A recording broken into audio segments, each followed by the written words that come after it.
Bonjour. Alors aujourd'hui, je vais vous parler d'un sujet qui m'a concernée et c'est, le sujet des pervers narcissiques. J'en avais déjà parlé dans un précédent blog et je continue sur celui-ci puisque l'autre a été piraté. Donc voilà, et ce qu'il faut savoir pour s'en protéger. Sachez que les pervers narcissiques, hommes ou femmes, sont sournois. Hein? Ils prétendent vous aimer et vous aider et ils vous donnent des conseils, mais en fait, ces conseils sont pour vous nuire ou pour vous perdre. Alors bien sûr, ils partent de mots d'amour, parlent de votre bien-être, ils parlent de tout ce que vous voulez, mais en fait, tout ça a un intérêt, c'est vous maintenir sous leur dépendance. En plus, ils vous culpabilisent. Lorsque vous faites une allusion à quelque chose qui leur déplaît, ils vous insultent ou bien ils vous traitent de tout et de n'importe quoi. D'autres vous disent: «Ah ben non, mais toi tu es spécial, tu n'es pas la même que les autres, etc. Les autres sont comme ci et comme ça, mais toi tu es différente». Donc méfiez-vous. Je vais vous donner quelques petits exemples. La personne qui se reconnaîtra, j'espère qu'elle me lira, lorsque nous sortions ensemble et qu'elle poussait mon fauteuil, puisque je suis en fauteuil, il faut quand même le savoir. Accessoirement, je marche derrière mon fauteuil. Tout dépend de mon état de santé et des conditions météorologiques qui peuvent avoir une incidence également. Et ben, il se trouvait que la personne se plaignait: «Ah oui, c'est dur de pousser ce fauteuil», et cetera, et cetera. Et puis lorsque nous sortions l'après-midi, cette personne, bien sûr, elle ouvrait la boîte aux lettres devant mes yeux, elle sortait du courrier, certains qui étaient pour elle et d'autres qui étaient pour moi. Et finalement, bon, bah, tout semble tout à fait normal, mais en fait non. C'est que cette personne, dans la journée, elle sortait 7 fois par jour avec le chien.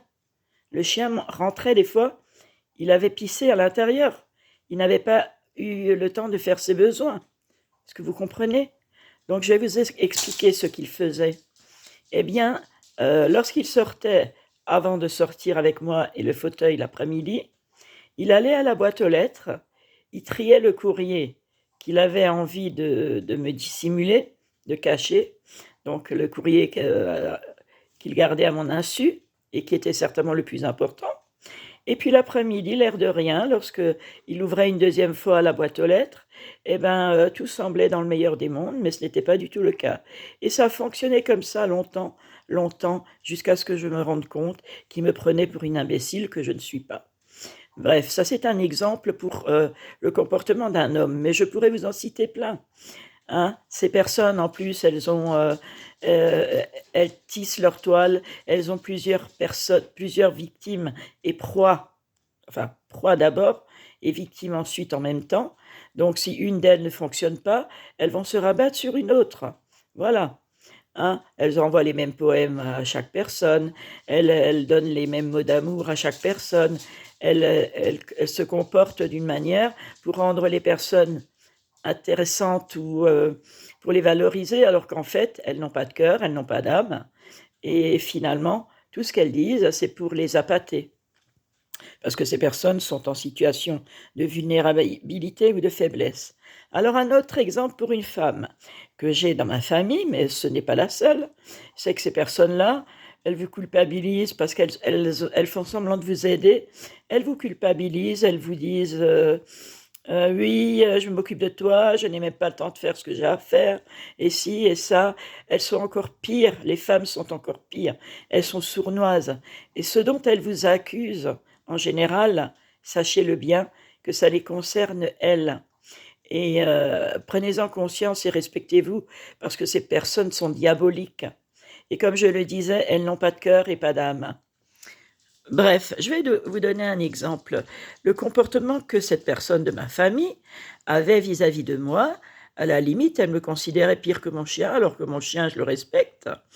Eh bien, avec moi, c'était une attitude, et lorsqu'on sortait à l'extérieur et qu'elle rencontrait des amis, ou qu'on allait dans un endroit pour régler une démarche, premièrement, déjà, elle me la faisait baver, parce que avec des fausses excuses, des prétextes pour vraiment que je sois mal, hein, mal, puisque lorsqu'il s'agissait d'emmener mon fauteuil, eh ben, elle trouvait une excuse en disant non, je ne peux pas, c'est la voiture de mon ami, etc., etc. D'autre part, elle me faisait marcher en béquille, avec 2 béquilles, alors que j'étais au plus mal et que j'avais des douleurs atroces, mais tout ça lui importait peu. Donc pour bien faire comprendre aux personnes chez qui nous allions, que je n'étais pas en bon état et qu'elle avait besoin de s'occuper de moi, etc., etc. Et lorsqu'elle voyait des amis à elle, elle changeait du tout au tout et elle avait un visage angélique. «Ah oui, comment tu vas? Nin nin nin», et cetera. C'est des personnes qui ont des masques et des masques incroyables, en fonction de la personne qui est en face d'eux. Alors méfiez-vous, respectez-vous, pensez à vous d'abord, prenez soin de vous et ne laissez personne à l'extérieur vous dire ce que vous avez à faire, parce que le bonheur, c'est seulement vous qui pouvez en décider. Et voilà, je vous souhaite vraiment le meilleur à venir. Que Dieu vous bénisse et vous garde. Je vous souhaite une bonne journée, une bonne soirée et voilà, j'espère à bientôt. Je vous remercie également pour, les abonnements et pour l'attention que vous consacrez à mes vidéos, en espérant que cela pourra aider certaines personnes à se libérer de ces influences toxiques qui pullulent sur terre. Et la seule chose qu'il faut faire, c'est leur envoyer de l'amour et de prier pour elles. Peut-être qu'elles sont à sauver, mais ça, c'est Dieu seul qui peut en juger par leur comportement, par leurs paroles, pas seulement, mais par leurs actes.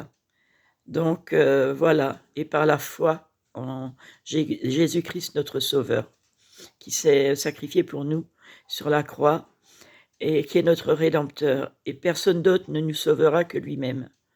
À bientôt, je vous embrasse, je vous aime, prenez soin de vous, au revoir.